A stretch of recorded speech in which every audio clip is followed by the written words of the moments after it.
The world does not need more social media apps. Yet here we are. If you've downloaded Mastodon and Blue Sky and you add it to all the ones you already had, well, there's another social media app that's out, just launching this week.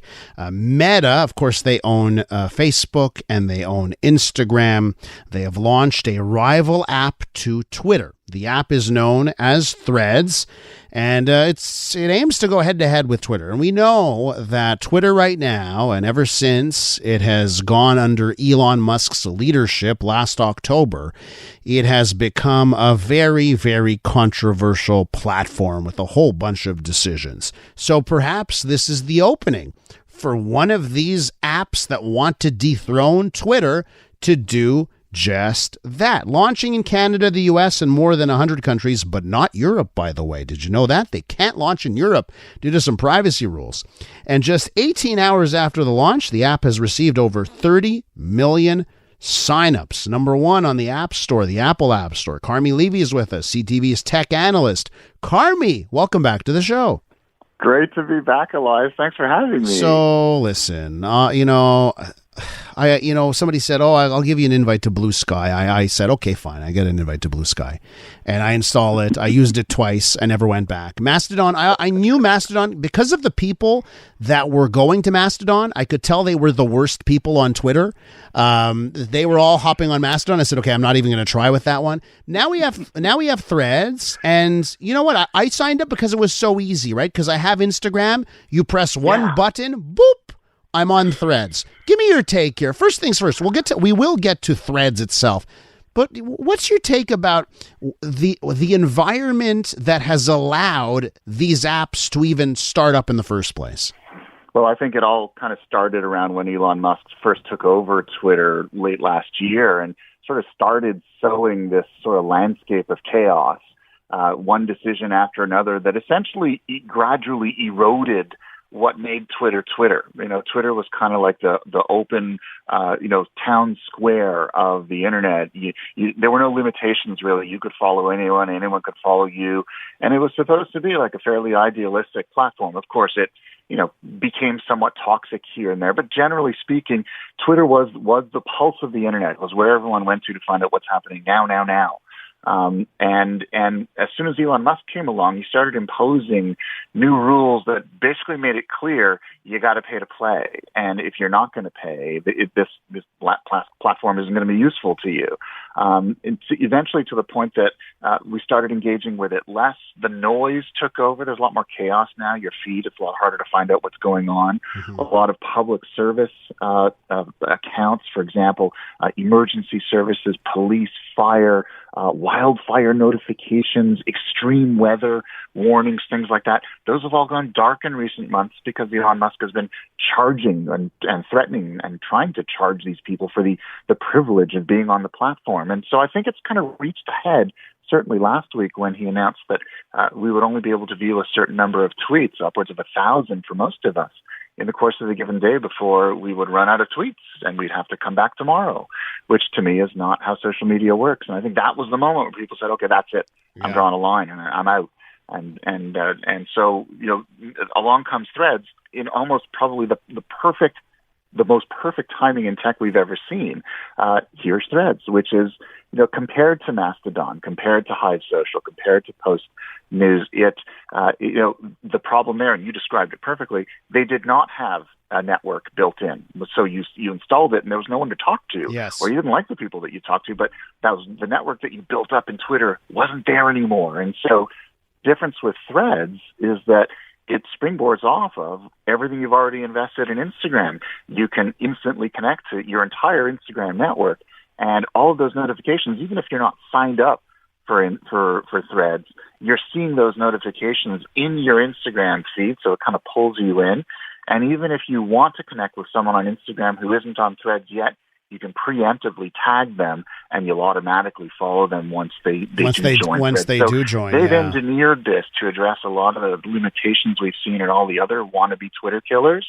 And, of course, we know Meta has pretty deep pockets and is perfectly willing to just keep spending and spending for as long as it takes to ensure that they can, bury Elon Musk and Twitter once and for all. Okay, so let me ask you this, Carmi, because there is something special. Every single social media site, there's something special about it that makes it thrive. Mm-hmm. And when I look at Twitter, okay, there is something to be said for the snark / intelligence of a lot of the content that is on Twitter, and there's a vibe on Twitter, and you just know it when you log on. And some people would say that at times it's a toxic vibe, but there's definitely a vibe of Twitter, okay? And I've been on Threads this week, so, because I joined up and I've loaded it, and I just find like the type of content on Threads. It's a lot of people that come from Instagram land, and their version of opinion is I like lamp. You know what I mean? Mm-hmm. Like the vibe isn't there. The smart opinion isn't there. Now you could argue it's not there yet. What about that magic special sauce? Does Threads, do you think Threads have the ability to replicate that part of the special sauce of Twitter? That's the $64,000 question, and I'm not convinced of it either. And I agree with you. That's the reason why I've used Twitter since day one. Is that I'm looking for that spark. Twitter is my springboard as a content creator. This is what I do for a living. Twitter is where I go to be inspired. I engage in conversation with members of my various communities, the physical one near where I live, my physical neighborhood, as well as all the virtual ones that I'm a part of that became increasingly critical to me during the pandemic. So Twitter is my neighborhood. And it does have that energy. It pulses with an energy that the problem in recent months is that a lot of that has been buried by all the chaos and noise of what Elon Musk has sowed. And a lot of the individuals that I formerly communicated with have kind of drifted off. They may not have quit the platform, but they're certainly spending a lot less time on it. And so the hope was, and certainly I know Meta was trying to do this, was to sort of get everyone who was disenchanted with Twitter to come over to Instagram. The problem here is that they're using Instagram as a base, which is a masterstroke because it means lots of people sign up initially. 50 million people in the days since it first went live, a record for any new social media platform. The problem is that you're right. They're Instagram users, and they're used to not reading. They like pictures and videos. And you know me, I'm a photographer, so when I post a photo, how many times, and anyone who looks at the comments on my photos knows, most of the time, and I'll usually write something along with the photo to kind of explain what's going on, and then there'll be a comment that makes it very clear they didn't read a word I wrote. And so I think that instantly, that's the difference between Twitter world and Instagram world. Instagram world is all visual and they don't read, and Twitter, sometimes they read and get snarky and sometimes they get toxic, but at least for the most part they do read. And so I think it will be a bit of a challenge, and I think that's sort of the next thing. Now that you got everyone's attention, Mark Zuckerberg, how do you engage them and create that kind of town square sort of magic energy vibe that Twitter once had kind of lost, and we're hoping that it regains, and we're hoping you can recreate it here. That's, Zuckerberg can do a lot of things. I'm not 100% convinced that he can, but I figured, like so many others, I would just sign up and give it a try and hang out for a while and see. But, 6 months from now, if I don't have that vibe, and I love how you describe it, I'm going to be doing the same thing, looking at how many hours a day I spend on these things and looking to pare back. However you put it there, these are Instagram users. They're not used to reading. It's the line of the week. It's the line of the week, Carmi. I just got to say, listen quickly here, because I do have to wrap. You brought up Mark Zuckerberg here. I know people, there's a lot of people, they don't like Elon Musk, and they want to find an outlet that's other than Twitter because of that, right? But what do you say to the thing? Well, now they're going to go to Threads, owned by Meta, the company that also has Instagram and Facebook, and Mark Zuckerberg. This is also a company that's known to do a lot of shady things. Do we want to give that company even more power? Well, sure it does. But, here's the deal. This is 2023. This is how big tech, big social works. And we've already made that sort of bargain with ourselves.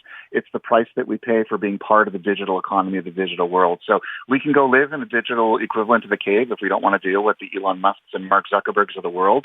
Or we can, pinch our noses and make a compromise and at least be part of the conversation. So I'm willing to do that. There are no perfect platforms. There are no perfect billionaires, no perfect social media apps.